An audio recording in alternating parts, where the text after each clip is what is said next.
Hello friends, story time with Kousi YouTube சேனலுக்கு உங்களை அன்புடன் வரவேற்கிறது. நான் உங்கள் கௌசல்யா ராஜன். ஒரு விஷயத்த இன்னைக்கு உங்களுக்கு சொல்லிடுறேன். இன்னைக்கு எபிசோட் கொஞ்சம் சென்சிட்டிவா இருக்கும். ரொம்ப சென்சிட்டிவான பர்சன்ஸ்லாம் இந்த கதையை இன்னைக்கு அவாய்ட் பண்ணிடுங்க. ஏன்னா சந்திரா பட்ட கொடுமைகள் எல்லாத்தையும் இன்னைக்கு எபிசோட்ல நம்ம பார்க்க போறோம். ஸோ எதையும் தாங்கும் மனமுடையவர்கள் மட்டுமே இன்னைக்கு எபிசோட கேளுங்க. இலகன மனசு உடையவங்க இந்த கதைய இதோட ஸ்டாப் பண்ணிடுங்க. அடுத்த வீடியோவை நீங்க பார்க்கலாம். இப்ப வாங்க கதைக்குள்ள போகலாம். டாக்டர் சங்கீதா மேலும் சந்திராவிடம் கேள்விகளை கேட்டாள். உங்க அம்மா அப்பா இறந்ததுக்கு அப்புறம் என்னாச்சு? உங்களை யாரு எங்க கூட்டிட்டு போனாங்க என்று கேட்க, அம்மா அப்பா இறந்ததுக்கு அப்புறம் என்னை சித்தி கூட்டிட்டு போனாங்க. முதல்ல 1 மாசம் நல்லா தான் இருந்துச்சு, எதுவும் சொல்லல. சித்தி நல்லாதான் பாத்துக்கிட்டாங்க. 1 மாசத்துக்கு அப்புறம் திடீர்னு என் மேல யாரோ தண்ணிய ஊத்துனாங்க. அம்மா என்று எழுந்து அமர்ந்தாள் சந்திரா. உடல் முழுவதும் தொப்பலாக நனைந்திருந்தது. 4 மணி ஆச்சு. உனக்கு என்னடி தூக்க வேண்டியிருக்கு? எந்திரி, எந்திரிச்சு போய் வீட்டை சுத்தம் பண்ணி வாசல்ல கூட்டி கோலம் போடு என்றாள் பழனி. 8 வயது சந்திராவிற்கு அந்த வயதில் அவர் என்ன சொல்கிறார் என்றே தெரியவில்லை. தன் வீட்டில் இளவரசியாக வாழ்ந்த சந்திராவிற்கு அந்த வயதில் என்ன தெரியும்? மலங்க மலங்க விழித்துக் கொண்டிருந்தாள் சந்திரா. இப்படியே எவ்வளவு நேரம் தாண்டி இருக்க போற? போ, போயே வேலைய பாரு என்று பழனி சொல்ல, என்ன பண்ணணும் சித்தி என்று சந்திரா கேட்க, இவ்வளவு நேரம் நான் என்ன பாட்டா பாடிட்டு இருந்தேன்? அப்படி என்னடி கனவு காண்டிட்டு இருந்த என்று சந்திராவின் தலையில் கொட்டு வைக்க, இதுவரை தன் அம்மா அப்பா அக்னி மாமா என அனைவரும் செல்லமான கொட்டுகளை வைப்பார்கள். அதை அனைத்தையும் பெற்றுக்கொண்டு வலிக்கலையே என்று அவர்களின் தலையில் கொட்டு வைத்து விளையாண்டது ஞாபகத்திற்கு வர அழுக ஆரம்பித்தாள். ஏய், ஏண்டி பாலர என்று பழனி மிரட்ட சந்திராவிற்கு அழுகை பீறிட்டது. ஏய், வாய மூடுடி, இப்ப வாய மூட போறியா இல்லையா என்று கன்னத்தில் அடிக்க சந்திராவிற்கோ அழுகை நிற்கவில்லை.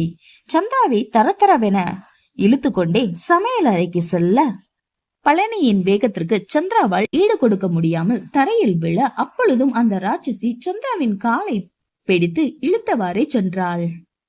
அந்த ராட்சசி தரையில் கிடந்த சந்திராவை தன் காலால் அவளின் பிஞ்சு கால்களை மிதித்து அவளின் தலைமுடியை பற்றி இழுத்து கொண்டே செல்ல, அந்த சின்னஞ்சிறு பூமொட்டிற்கு தனக்கு என்ன நடக்கிறது, தன்னை ஏன் இப்படி அடிக்கிறார்கள் புரியவில்லை பெண்ணவளுக்கு. வலியால் கதறிய சந்திராவை தன் கால் அருகே போட்டுவிட்டு அவளின் கழுத்தில் அந்த ராட்சசி காலை வைத்து அழுத்த, 17 20 கிலோ எடையுடைய சந்திராவிற்கு 80 கிலோ எடையுடைய பழனி மிதித்தால் என்ன ஆகும்? சந்திராவிற்கு மூச்சு நின்றுவிடும் அளவிற்கு இருந்தது. சந்திரா தன் கை கால்களை உதைத்து கொண்டு இருக்க, திடீரென்று தன் காலில் உயிர் போகும் வலி வலிக்க என்னவென்று பார்த்தாள் சந்திரா. பழனிதான் சுட சுட இருந்த எண்ணெயை சந்திராவின் காலில் ஊற்றினாள். ஐயோ அம்மா, வலிக்குது என்று அலறினாள் சந்திரா. ஏய், வாய மூடடி, மறுபடியும் கத்துன இன்னொரு காலையும் பொசிக்கிருவேன் என்று பழனி மிரட்ட, சந்திரா அந்த கணம் தன் வலியை அடக்கிக் கொள்ள பழகினாள். அழல சித்தி, இது மாதிரி பண்ணாதீங்க, வலிக்குது சித்தி என்று தன் வலியை அடக்கிக் கொண்டே அந்த மனித மிருகத்திடம் சந்திரா கூற, அந்த பயம் இருக்கட்டும், போயே வாசல தெளிச்சு கோலம் போடு. அந்த வேலையை முடிச்சுட்டு பின்னாடி போய் மாட்டு தொழுவத்துல இருக்கிற சாணியை எல்லாத்தையும் கூட்டி சுத்தமா அள்ளி போட்டுரு. அதை முடிச்சுட்டு வீட்டுக்கு பின்னாடி கிணத்துக்கிட்ட ஊற வச்சிருக்கிற துணி எல்லாத்தையும் துவ, வீட்டை ஃபுல்லா சுத்தம் பண்ணு. சமையல் கட்டுல வள்ளி இருப்பா, அவகிட்ட இப்ப இருந்தே சமையல் கத்துக்கோ. சரியா 1 மாசத்துல சமையல் கத்துக்கணும்.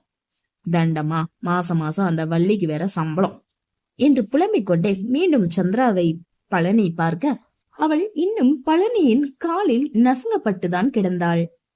நான் இங்க வாய் வலிக்க சொல்லிட்டு இருக்கேன், நீ என்னடி சொகுசா படுத்துட்டு இருக்க என்று ஊங்கி அடி வயிற்றில் ஒரு உதை உதைத்தாள் அந்த பழனி என்ற அரக்கி.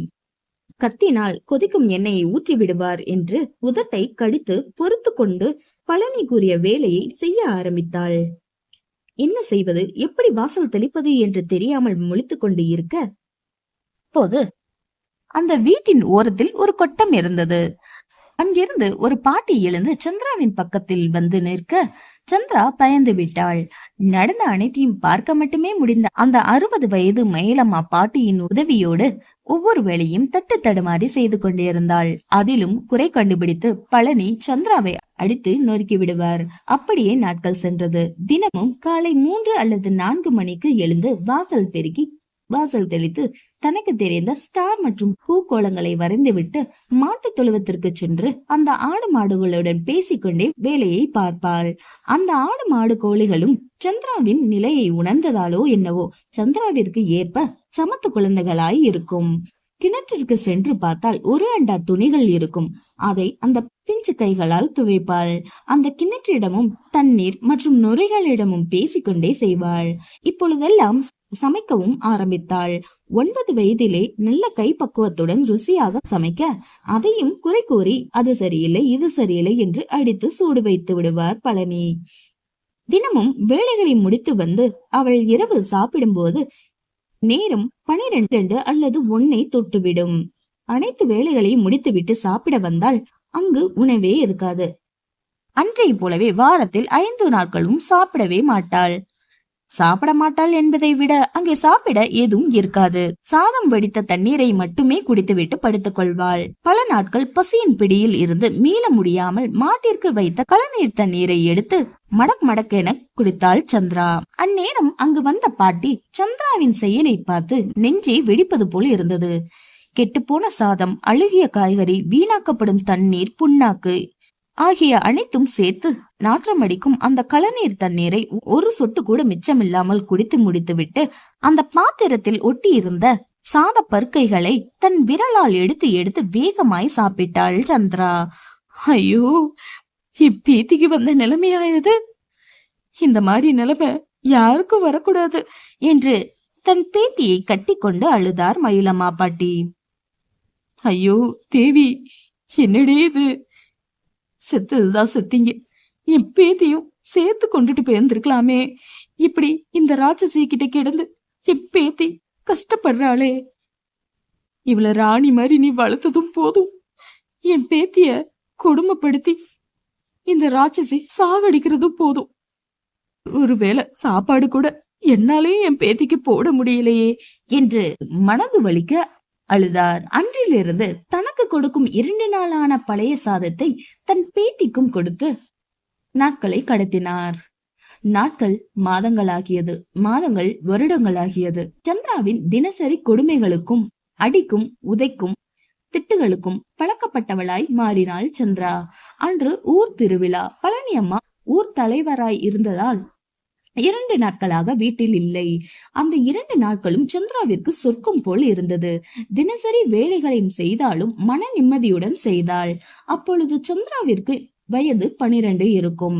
அன்று வழக்கம் போல் தான் ஆசையாய் வளர்க்கும் செல்ல குழந்தைகளான ஆடு மாடுகளை ஓட்டிக்கொண்டு ஊருக்கு வெளியே உள்ள கம்மாய்க்கு சென்றாள்.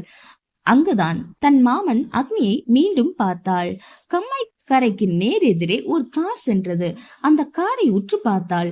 அது அவன்தான், தன்னுடைய அக்னி மாமன் என்று இதயம் படபடவென வேகமாய் துடிக்க வேகமாய் எழுந்து அந்த காரின் பின் ஓடினாள் சந்திரா. தன் அக்னி மாமா தன்னை பார்த்து விட்டால் போதும், இந்த அரக்கியிடம் இருந்து தன்னை காப்பாற்றி விடுவான் என்று நம்பிக்கையோடு அக்னி மாமா அக்னி மாமா என்று கூப்பிட்டு கொண்டே அந்த காரின் பின் ஓடினாள் சந்திரா. காரின் வேகத்தை நம் சின்னஞ்சிறு சிட்டுக்குருவியால் பிடிக்க முடியவில்லை. அப்படியே நடு ரோட்டில் அமர்ந்து கதறினாள் சந்திரா. அப்பொழுதுதான் யோசித்தாள், தன்னுடைய அக்னி மாமன் தன்னை மறந்து விட்டானோ, தன்னை காணவில்லை என்று கொஞ்சம் கூட அவன் முகத்தில் வருத்தமில்லையே. ஆம், தன் அக்னி மாமன் தன்னை மறந்து விட்டான் என்று நடு ரோட்டில் உட்கார்ந்து ஆழ்ந்த சிந்தனையில் இருந்தாள். ஆடு மாடுகள் அனைத்தும் அன்று நல்ல பசியில் இருந்ததாலோ என்னவோ பச்சை பசேலென இருக்கும் நெற்கதிர்களின் வாசத்தால் அவை அனைத்தும் பக்கத்தில் இருந்த வயலில் இறங்கி மேய ஆரம்பித்தது. தன் சுயம் உணர்ந்த சந்திரா பக்கத்து வயல்காரரின் சத்தம் கேட்டு எழுந்து தன்னுடைய செல்ல குழந்தைகளை பார்க்க ஐயோ என்று வேகமாக ஓடினாள் அந்த வயலை நோக்கி. கால்நடைகள் அனைத்தையும் தன் ஒற்றை சத்தத்தால் தன் முன் வர வைக்க அதுவும் பாவமாய் நின்றது. தினமும் பசியால் வாடும் சந்திராவிற்கு தெரியாதா தன் செல்ல குழந்தைகளின் பசியை? தன் முன் பாவமாய் நிற்கும் அந்த ஜீவன்களை பார்க்க திட்டக்கூட நான் எழவில்லை சந்திராவிற்கு. அவளுக்கு கவலையே இந்த விஷயம் பழனியம்மாக்கு தெரிந்தால் தன்னை தோலை உரித்து விடுவாளே என்பது மட்டும்தான். அந்த நல்லுள்ளம் படைத்த வயல்காரரோ, சந்திரா, இந்த விஷயம் யாருக்கும் தெரியாது, பயப்படாம வீட்டுக்கு போ. ஆனா இனிமே பத்திரமா பாத்துக்கணும். என்ன மாதிரியே எல்லாரும் இருக்க மாட்டாங்க. உன்னை எப்ப மாட்டி விடலான்னு சொல்லி இந்த ஊரே காத்துட்டு இருக்கு. என்ன மாதிரியே எல்லாரும் இருக்க மாட்டாங்க. போ போ, இனிமே இந்த மாதிரி நடக்காம பாத்துக்கோ. அவர் சொல்லி சென்ற பிறகுதான் சந்திராவிற்கு நிம்மதியே ஆனது. தன் செல்ல குழந்தைகளை அழைத்து கொண்டு தன் வீட்டிற்கு சென்றாள். அங்கோ பழனி அம்மா சந்திரா எப்பொழுது வருவாள், அவளை எப்பொழுது கொடுமை செய்யலாம் என்று காத்து கொண்டிருந்தாள். சந்திரா பழனியை பார்த்து கை கால்கள் நடுங்க மெதுவாக உள்ளே சென்றாள். நெல்லடி, ஏண்டி ஆடு மாடு மேய்க்கிறத விட ஏதோ உன் கள்ள புருஷனை தேடி ரோட்ல ஓடுனியாமே என்று பழனி சொல்ல சந்திராவுக்கு திடுக்கின ஆனது. தான் அக்னி மாமாவின் பேரை சொல்லி ரோட்டில் ஓடியதை யாரோ பார்த்துவிட்டு பழனியிடம் சொல்லிவிட்டார் என்பதை உணர்ந்தாள் சந்திரா. என்ன சொல்வது என்றே தெரியவில்லை சந்திராவிற்கு. சொல்லடி, யார் அவன்? எத்தனை நாளா இந்த கூத்து நடக்குது? முளைச்சு 3 இலை விடல, அதுக்குள்ள உனக்கும் உடம்புக்கும் ஆம்பளை சுகம் தேவைப்படுதோ என்று இன்னும் பச்சை பச்சையாக சந்திராவின் மனதை வலிக்குமாறு சொல்ல பழனி வார்த்தைகளாலும் தன் கை கால்களாலும் அடித்து உதைத்து சந்திராவை மயங்கும் வரை விடவே இல்லை. அடே, இந்த நாயத்துக்கு அந்த ஆட்டு மாட்டு கூட போடுங்க என்று சொல்ல மனதில் அந்த பெண்ணை நினைத்து வருத்தமாய் இருந்தாலும் அந்த அடியாட்களால் பழனியை மீறி ஒன்றும் செய்ய முடியவில்லை. அரை உயிராய் கிடந்த சந்திராவை மாட்டுத் தொழுவத்தில் போட வெகு நேரத்திற்கு பின் தன் கண்களை திறந்தாள் சந்திரா. சந்திராவை சுற்றி அனைத்து ஆடு மாடுகளும் நின்று பார்த்து கொண்டிருக்க அனைத்தையும் பார்த்து எப்பொழுதும் போல் மெல்ல சிரித்தாள். அந்த ஆடு மாடுகளுக்கே தோன்றியிருக்கும், இவ்வளவு கொடுமைப்பட்டாலும் இவள் முகத்தில் எப்படி இவ்வாறு சிரிக்க முடிகிறது என்று நினைக்கும். அந்த சிரிப்பில் வலி, வேதனை மட்டுமே இருக்கும். வலியின் தாக்கத்தால் அப்படியே படுத்திருக்க சந்திராவிற்கோ தன் அக்னி மாமா மட்டுமே நினைவில் இருந்தான். வீட்டின் உள்ளிருந்து பழனி சந்திராவை சத்தமிட்டாள். அடியே விளங்காதவளே, எங்க இருக்க? சீக்கிரம் வந்து சமையல் வேலைய ஆரம்பி, வீட்டுக்கு விருந்தாளிங்க வராங்க என்று சத்தமிட தட்டு தடுமாறி எழுந்த சந்திராவிற்கு அடி வயிற்றில் ஏதோ ஒரு கணத்தை உணர மீண்டும் பழனி அம்மா சந்திராவை அழைக்க அந்த கணமே எழுந்து தன் உடல் வலியை மறந்து வேலையை செய்ய ஆரம்பித்தாள். நேரம் ஆக ஆக அடிவயிற்றில் இருந்த கணம் மெதுமெதுவாக வலியாய் மாறியது. அந்த வலியிலும் அனைத்து வேலைகளையும் செய்தாள். வேலையை முடிக்கும் தருவாயில் தன் கால்களுக்கு இடையே ஏதோ ஒன்று வித்தியாசமாய் தெரிய என்னவென்று சந்திரா பார்க்கும் முன்னே மடமெடவென சந்திராவின் கால்களுக்கு நடுவே இருந்து குருதி வெளியேற ஆரம்பித்தது. அதை பார்த்த சந்திரா அந்த இடத்திலே மயங்கி விழுந்தாள். சந்திராவின் உடல் பலவீனமாக இருந்ததால் அதிக இரத்தப்போக்கு ஏற்பட்டது. சமையல் வேலையை செய்ய வந்த வள்ளி அதை பார்த்து உடனே பழனி அம்மாவிடம் சொல்ல பழனி கொஞ்சம் கூட மனதில் கருணை இல்லாமல், நினைச்சேன் அவ எப்ப புருஷன் தேட போனாலோ அப்பவே நினைச்சேன், இன்னும் மலராத மொட்டுக்கு எப்படி இப்படி நினப்பெல்லாம் வந்துச்சுன்னு. அடே, அவளை தூக்கி அங்கிட்டு போட்டுட்டு வீட்டை நல்லா சுத்தம் பண்ணு. வீட்டை இப்படி தீட்டாக்கி விட்டுட்டாலே சாமி குத்தமா போக போகுது. அடியே, மசம் நிக்காத, அவளை தூக்கி போட்டுட்டு வீட்டை சுத்தம் பண்ணு.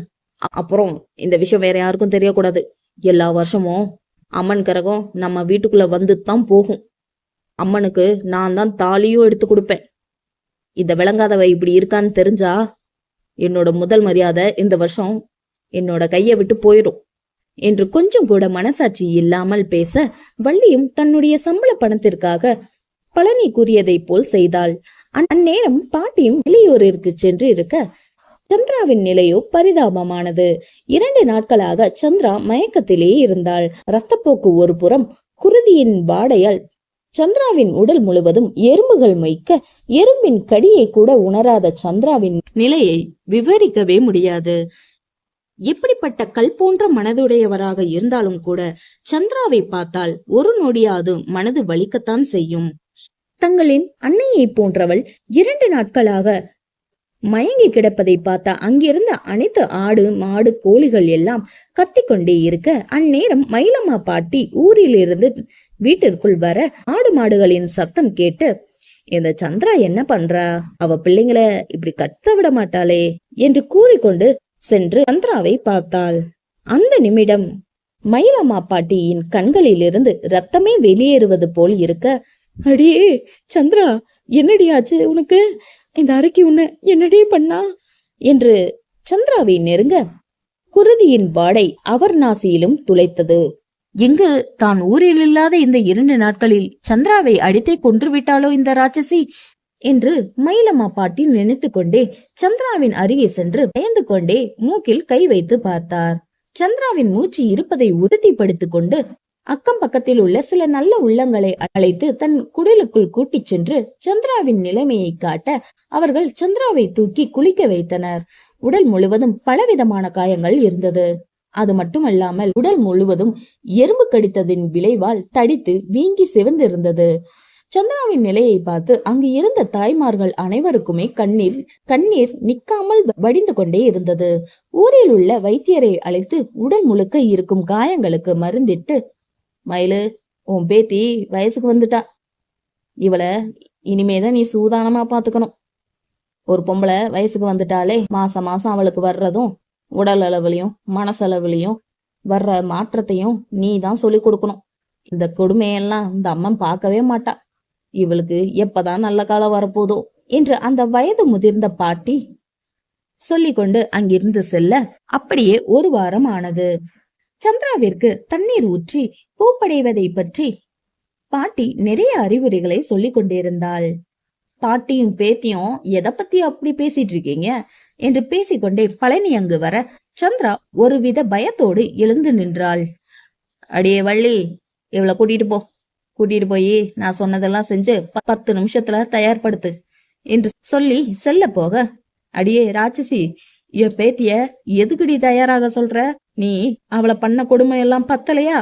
இன்னும் அவளை என்ன செய்ய போற என்று மயில பாட்டி கேட்க, அடச்ச ஆயமோடு, நீயும் உன் பேத்தியும் இன்னும் எவ்வளவு காலம்தான் என் வீட்டுல தெண்ட சோறு சாப்பிட்டுக்கிட்டு என் சொத்தை அழிக்க போறீங்க? நீயும் சாக மாட்ற. உன் பேத்தியவாதம் இங்க இருந்து துரத்த ஒரு வழி கிடைச்சிருக்கு. பயப்படாத கிழவி, அவளுக்கு பணக்கார வர வந்திருக்கு.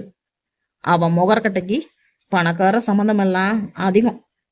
ஏதோ என்னால முடிஞ்ச ஒரு நல்லதை செய்வோமேனு தான் இந்த விளங்காதவளுக்கு கல்யாணம் ஏற்பாடு செஞ்சிருக்கேன் என்று பழனி கூற, என்னது 12 வயசு குழந்தைக்கு கல்யாணமா என்று பாட்டி நெஞ்சை பிடித்து விழுந்தார். அதிர்ச்சியில் அவருக்கு நெஞ்சு வலி வர கொஞ்சம் கூட இரக்கமில்லாமல் அவரை மருத்துவமனைக்கு அனுப்பிவிட்டு சந்திராவிற்காக காத்து கொண்டிருந்தார். இப்பொழுதுதான் பூத்த மலர் என்பதால் சந்திராவின் குழந்தை முகத்தை பொலிவு தெரிய அதை பார்த்த பழனிக்கு பொறுக்கவில்லை.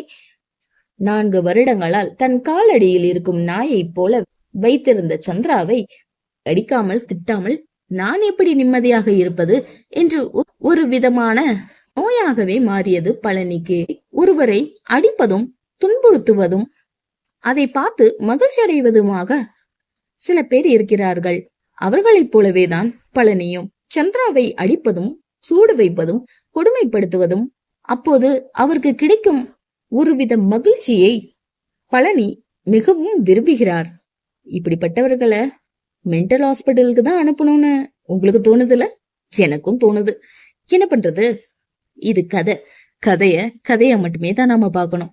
என்ன செய்யறது, காசு வாங்கியாச்சே என்று பழனி சந்திரா முன் செல்ல, பால் மனம் மாறாத பச்சை குழந்தைக்கு பட்டு புடவை நகைகள் என அணிந்து கொழு பொம்மையை போல் மணமேடையில் அமர வைக்க அவர் சொல்வதை செய்யும் பொம்மை போல் ஆனாள். சற்று நேரத்தில் 55 வயது உடைய மனித மிருகம் தன் பேத்தி வயதில் இருக்கும் பெண்ணை தன் காம பார்வையால் விழுங்கிக் கொண்டே தாலியை கட்டினான். திருமணம் என்றால் என்ன, தாலி என்றால் என்ன, கணவன் மனைவி என்றால் என்னவென்று தெரியாத அந்த குழந்தை அவர்கள் சொல்வதை மட்டுமே செய்யும் பொம்மை போலவே இருந்தாள் சந்திரா. அந்த கிழவனின் மகள்கள் சந்திராவிடம், அடியே, பெரிய இடம்னு சொகுசா இருக்கலாம்னு நினைக்காத. அங்க நீ என்ன வேலையெல்லாம் செஞ்சையோ அத இங்கேயும் செய்யணும். அது மட்டும் இல்ல, அடுத்த 10 மாசத்துல ஆம்பளை புள்ள பத்து தரணும், புரிஞ்சதா என்று சந்திராவின் தலையை தட்டி ஒருவள் கூற, மற்றொருவள், என்னடி அக்கா சொன்னதெல்லாம் புரிஞ்சதா?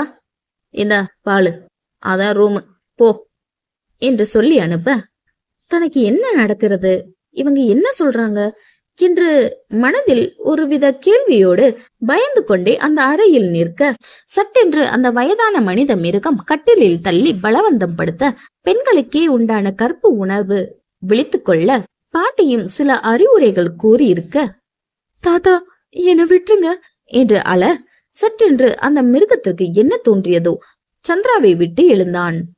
தாத்தா என்னை விட்டுருங்க, நான் எங்க சித்தி வீட்டுக்கு போயிடுறேன் என்று அழுது கொண்டே காலில் விழ, சட்டென்று நகர்ந்து அவளை பிடித்து வெறி தீர அடித்தான். தாத்தா என்று சொன்னதாலோ என்னவோ அந்த மனித மிருகம் சந்திராவை நெருங்கவில்லை. அதற்கு பதிலாக தினமும் அவளை அடித்து துன்புறுத்துவதை ஒரு வேலையாகவே கொண்டான். அதுவே பின்வரும் நாட்களிலும் நடந்தது. தன் கற்பை காப்பாற்ற தன்னால் முயன்றவரை முயற்சித்தாள் சந்திரா. அவ்வாறே 2 வருடங்கள் ஆனது.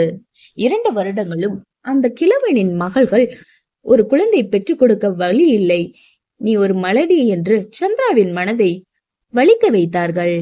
வழக்கம் போல் அன்று இரவு சந்திராவை கொடுமை செய்துவிட்டு தூங்கிய அந்த கிழவன் மறுநாள் கண் விழிக்கவே இல்லை.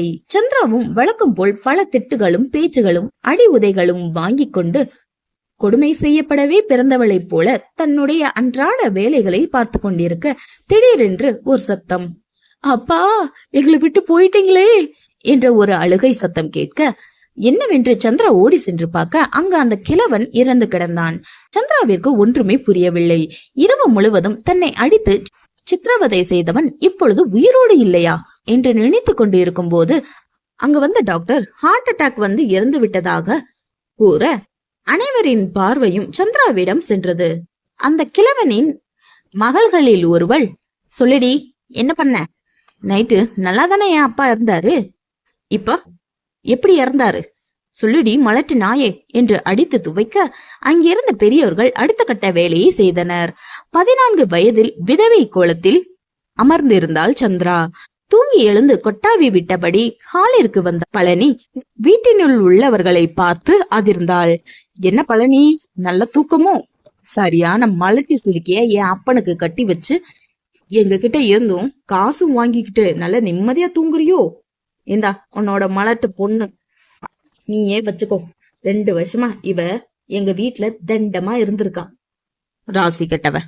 இவளை கட்டினதுக்கு அப்புறம் தான் எங்க வீட்டுல நஷ்டமே ஆரம்பிச்சிச்சு. அப்புறம் இந்த மலட்டை சிரிக்கி ஆம்பளை பிள்ளை இல்ல பொட்ட பிள்ளைய கூட பெக்க வழி இல்லாத பட்டை மரம்னு எங்களுக்கு நல்லா வெட்ட வெளிச்சமா தெரிஞ்சிருச்சு. இந்த பட்டை மரத்தை நீயே வச்சு பூஜை பண்ணுவியோ இல்ல கொளுத்துவியோ எனக்கு தெரியாது. இவளை வச்சு நீ வாங்கின காசு எல்லாம் விடியறதுக்குள்ள வந்திருக்கணும் என்று மிரட்டிவிட்டு கிளம்பினார்கள். பேராசைப்பட்ட பழனியம்மாவுக்கு பெரு நஷ்டம் அடைந்ததை ஏற்றுக்கொள்ள முடியாமல் சந்திராவை மீண்டும் கொடுமைப்படுத்த ஆரம்பித்தாள். நாட்கள் சென்றது. சந்திராவிற்கும் கொடுமைகளுக்கும் பஞ்சமே இல்லை என்பதை போல இடைவிடாது நடந்து கொண்டிருந்தது. அடுத்த 1 வருடத்தில் மீண்டும் திடீரென்று திருமண ஏற்பாடு நடந்தது. சந்திராவுக்கு இம்முறை ஒரு குடிகாரனோடு நடந்தது. அடுத்த கொடுமைகளுக்கு ரெடியானாள் சந்திரா. 15 வயது பருவ மங்கைக்கு ஓரளவுக்கு நல்லது கெட்டது எல்லாம் தெரிய ஆரம்பித்தது. உயிரே போனாலும் தன் கற்பு என்னோட அக்னி மாமாக்கு மட்டும்தான் என்று நினைத்து கொண்டே அந்த அறையினுள் சென்றாள். அங்கோ அந்த குடிகார மிருகம் லிட்டராக குடித்து கொண்டிருந்தான். நிமிர்ந்து சந்திராவை பார்த்தான். பரவாயில்லையே, 15 வயசுன்னு சொல்ல முடியாது. எல்லாம் இருக்க வேண்டிய இடத்துல இருக்க வேண்டிய சைஸ்ல நல்லாதான் இருக்கு. கிழவன் உன்னை நல்லாதான் யூஸ் பண்ணிருக்கான் என்று எழுந்தவன் தன் இடுப்பில் உள்ள பெல்ட்டை அவிழ்த்து சந்திராவை அடிக்க ஆரம்பித்தான். சந்திராவுக்கு ஒன்றுமே புரியவில்லை. ஒரு கட்டத்தில் சந்திரா மயங்கி விழ சந்திராவை ஒரு பார்வை பார்த்தவன் ஒரு வில்லச் சிரிப்பை சிரித்தான். மறுநாள் தட்டு தடுமாறி கண்களை திறந்தாள் சந்திரா. ஏதோ ஒரு சொல்ல முடியாத உணர்வு தோன்ற விடுக்கென்று எழுத அமர்ந்தாள். தன்னுடைய நிலைமையை பார்த்தாள். உடம்பில் ஒட்டு துணி கூட இல்லை. உடல் முழுவதும் பற்தடங்களும் நகக்கீரலும் இருக்க புரிந்தது பெண்ணவளுக்கு. தன் கற்பு பறிப்போய் விட்டதே என்று கதறி அழுதாள். தன்னை நினைக்க தனக்கே அருவருப்பாக இருந்தது. குடலை புரட்டி கொண்டு குமட்டி கொண்டு வர வாந்தி எடுக்க ஆரம்பித்தாள். என்னோட அக்னி மாமாக்கு நான் துரோகம் செஞ்சுட்டேன். எவ்வளவு அடி உதனாலும் நான் தங்கிப்பேன். ஆனா என்னோட பெண்மைய எனக்கே தெரியாம எனக்கான என் அக்னி மாமாக்காக கஷ்டப்பட்டு பாதுகாத்து வச்சிருந்தேனே, இப்ப எல்லாமே போச்சே. என் மாமா வேணும்னா என்ன மறந்துருக்கலாம். ஆனா என் மனசுல என்னோட மாமா மட்டும்தானே இருக்காரு. அவருக்கு கொடுக்க வச்சிருந்த என் பெண்மை இன்னைக்கு பறி போயிடுச்சு என்று கட்டுப்படுத்த முடியாத ஒரு அழுகையை அழ ஆரம்பித்தாள். நிகழ்காலத்தில் ரிலாக்ஸ் அண்ணி, ரிலாக்ஸ். சங்கீதா, பிபி செக் பண்ணுங்க என்று அருண் கண் கலங்கியவாறே சொல்ல, பிபி ஹைல தான் இருக்கு, இதோட ஸ்டாப் பண்ணிடலாம் என்று டாக்டர் சங்கீதா கூற, நோ என்ற சத்தம் கேட்டது. ஆனா அண்ணி ரொம்ப எமோஷனலா இருக்காங்க. பிபி ஹையா இருக்கு, ஹார்ட் பீட்டும் ஃபாஸ்டா போயிட்டு இருக்கு. இதை இப்படியே கண்டினியூ பண்ணக்கூடாது. அன்னைக்கு மைண்ட் அட்டாக் வரவும் சான்ஸ் இருக்கண்ணா. சோ ப்ளீஸ் இதை இப்படியே ஸ்டாப் பண்ணிடலாம் என்று அருண் சொல்ல, என்னோட சந்திராவுக்கு எதுவும் ஆகாது, கண்டினியூ பண்ண என்று கர்ச்சிக்க, அண்ணா என்று அருண் சொல்லும் போதே டூ வாட் ஐ சே என்று அக்னி எரிமலையாய் வெடித்தான். மீண்டும் ஆரம்பித்தனர். சந்திரா, அப்புறம் என்ன நடந்துச்சு என்று சங்கீதா கேட்க, டெய்லி அப்படித்தான் நடக்கும். பகல் முழுக்க வீட்டு வேலை, நைட் ஆச்சுன்னா அவர் குடிப்பாரு. திடீர்னு மயக்கம் வரும். காலையில என்னால எழுந்திருக்கவே முடியாது. ஆனா கொஞ்ச நாளா எனக்கு என்னவோ ஆகுது. ஆனா என்னன்னு தெரியல. என் உடம்புக்குள்ள ஏதோ நடக்குது. அது ஒருவேளை அந்த மிருகம் என்ன நைட்டு ஃபுல்லா டார்ச்சர் பண்ணதுனால கூட இருக்கலாம் அப்படின்னு நானே நினைச்சுக்கிட்டேன். 1 வருடம் ஆனது. திடீரென்று ஒரு நாள் ஆக்சிடென்டில் அந்த குடிகாரன் இறந்து விட்டார் என்று ஒரு செய்தி வர, குடிகார மிருகத்தின் உடல் பக்கம் மீண்டும் ஒரு விதவை கோலம் சந்திராவிற்கு. அந்த குடிகாரனின் குடும்பம் சந்திராவை பழனியிடம் சேர்த்தது. மீண்டும் தன் வாழ்க்கை ஒரு வட்டத்திலே ஆரம்பித்தான். அன்று இரவு பாட்டியின் மடியில் படுத்திருந்தாள். எனக்கு ஏன் பாட்டி இப்படி எல்லாம் நடக்குது என்று கேட்க, என்ன செய்யறதுடி பேத்தி, எல்லா கொடுமையும் என்னால பார்க்க மட்டும்தான் அடைய முடியுது, உன்னை காப்பாத்த முடியலையே என்று அந்த வயதான மயிலம்மா வருத்தமாய் கூற, அழாத பாட்டி, எல்லாம் என் தலையெழுத்து. பாட்டி, எனக்கு ஒண்ணு தோணுது என்று கேட்க, என்னடி என்று பாட்டியும் கேட்க, நான் செத்துறவா பாட்டி? பாட்டி திடுக்கிட்டு சந்திராவை பார்த்தாள். அடியே கூறு கட்டவளே, அப்படி எதுவும் செஞ்சு தொலைஞ்சிராத. அப்புறம் இந்த பாட்டி அனாதையாயிருவேன். நான் மட்டும் இல்ல, உன் குழந்தைங்களும் தான் என்று அந்த ஆடு மாடுகளை கை நீட்டி காட்ட, என்ன வார்த்தடி சொல்லிட்ட, என் நெஞ்சே வலிக்குது. அந்த ஆண்டவனுக்கு உன்னை ரொம்ப பிடிச்சிருக்கு போலடி, அதான் அவன் உனக்கு இவ்வளவு சோதனையை கொடுக்கறான் என்று பாட்டி சொல்ல விரக்தியாக சிரித்தாள் சந்திரா. 16 வயதிலே விரக்தி. அடப்போ பாட்டி, ஏதாவது சொல்லிக்கிட்டு என்று எழுந்து கொள்ள போக சந்திராவின் கையை பிடித்து, இங்க பாருடி, நான் சொல்றத நல்லா கேட்டுக்கோ.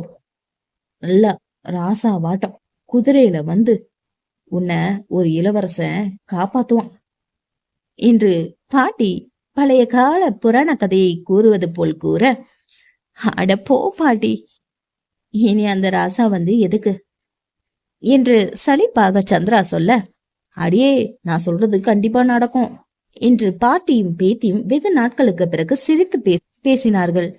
அடுத்த 1 வருடத்தில் மீண்டும் ஒரு திருமணம். சந்திராவிற்கு திருமணம் என்றாலே வெறுப்பாக தோன்றியது.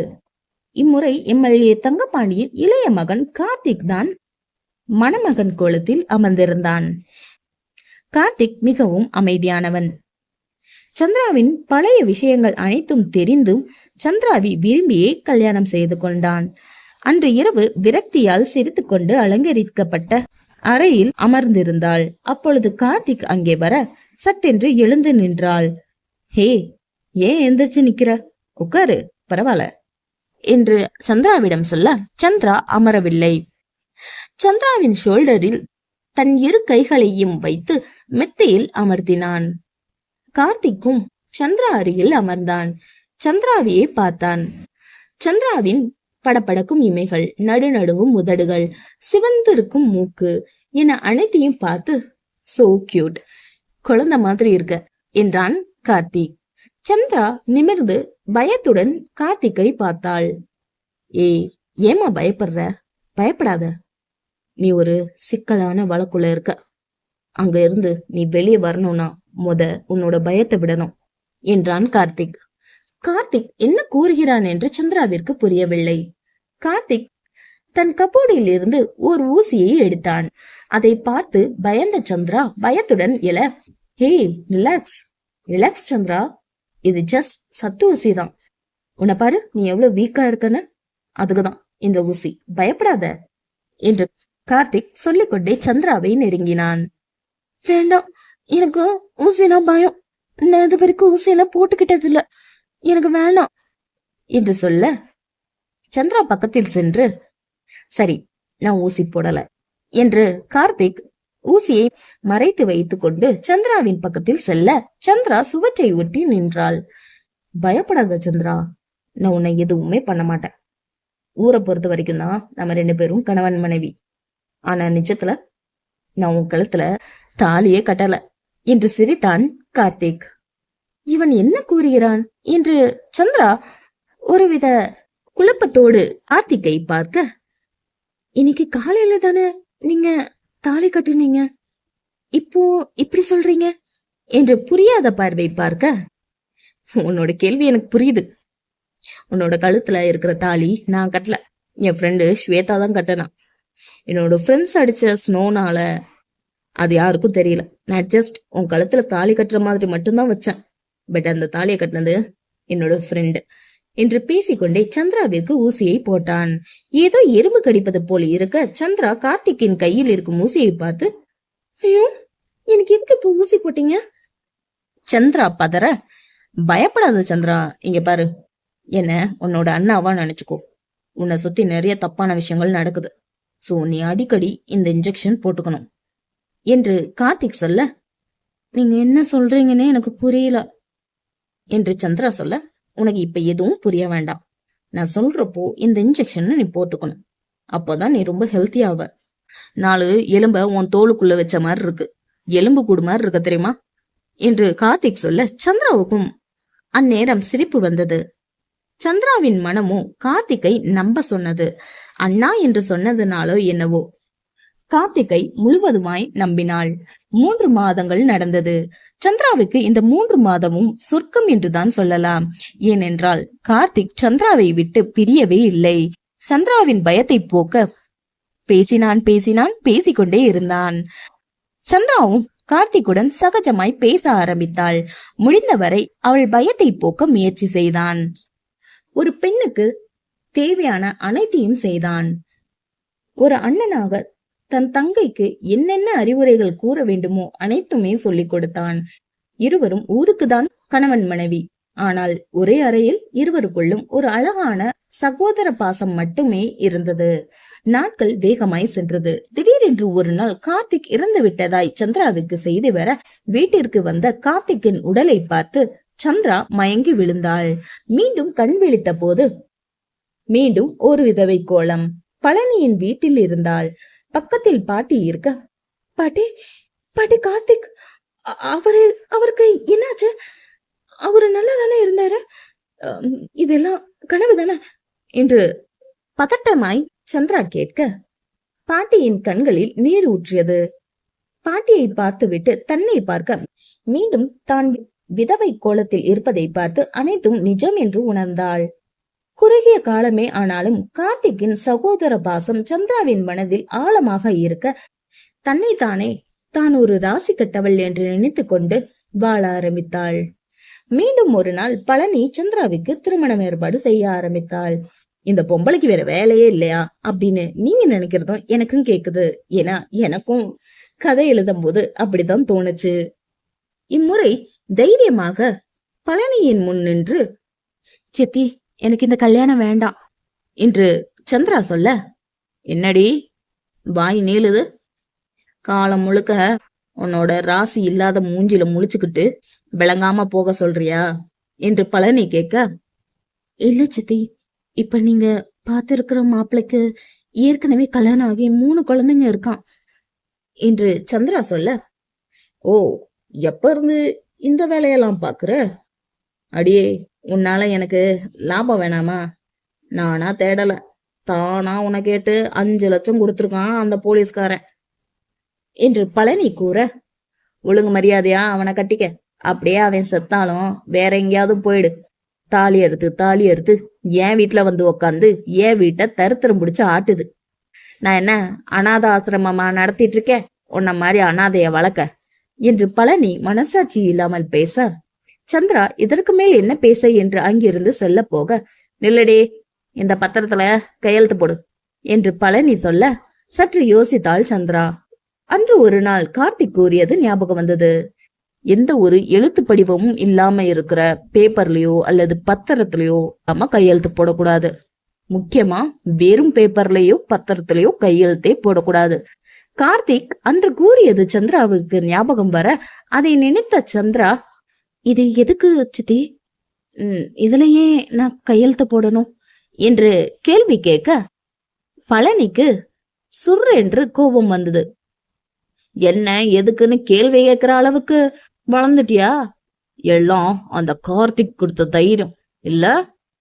அதான் இப்படி அல்பாயுஸ்லயே அவன் போய் சேர்ந்துட்டான் என்று சந்திராவின் தலைமுடியை பற்ற, ஏதோ உன்னோட பேர்ல லட்ச லட்சமா பணம் கொட்டி கிடக்குற மாதிரியும் உன் சொத்தை எல்லாம் என் பேர்ல மாத்த போற மாதிரியும்ல இருக்கு உன் பேச்சு. ஒன்னும் இல்லாத வெறும் சிறுக்கி நீ என்ன கேள்வி கேக்குறியா? இனிமே உனக்கும் எனக்கும் எந்த சம்மந்தமும் இல்ல. இனி நீ என்னோட வீட்டுக்கு வரக்கூடாது.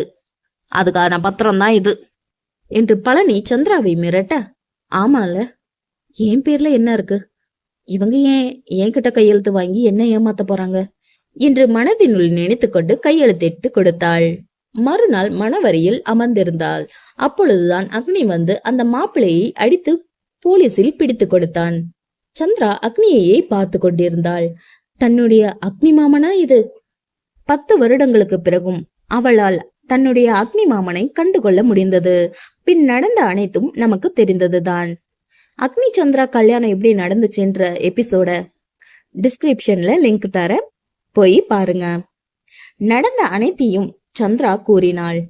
என்னோட அக்னி மாமா மறுபடியும் எனக்கு கிடைச்சப்போ நான் பட்ட சந்தோஷத்தை வார்த்தையினால சொல்லவே முடியாது. ஆனா மனசு முழுக்க வலிச்சுக்கிட்டே இருக்கு. நான் ரொம்ப அசுத்தமாயிட்டேனே, நான் எப்படி அவருக்கு சரியா வருவேன் என்று சொல்லிக்கொண்டே தன் வாழ்வில் நடந்த அனைத்து கொடுமைகளையும் நினைத்து பீரிட்டு அழுக ஆரம்பித்தாள். அவளின் அழுகையை கண்ட்ரோல் செய்யவே முடியவில்லை. இதய துடிப்பு, இரத்தத்தின் வேகம், பிபி என அனைத்தும் வேகமாய் இருந்தது. அருண், சந்திரா ரொம்ப அழக்கூடாது, உடனே ஸ்டாப் பண்ணணும், நார்மல் ஆகலன்னா ரொம்ப ரிஸ்க் ஆயிடும் என்று கூற, அனி ஒன்னும் இல்ல, ரிலாக்ஸ் அனி என்று அருண் சந்திராவை அமைதிப்படுத்த பார்க்க, சந்திராவின் அழுகையோ அதிகமானதே தவிர குறையவே இல்லை. சற்றென்று சந்திராவின் அழுகை முற்றிலுமாக குறைந்தது.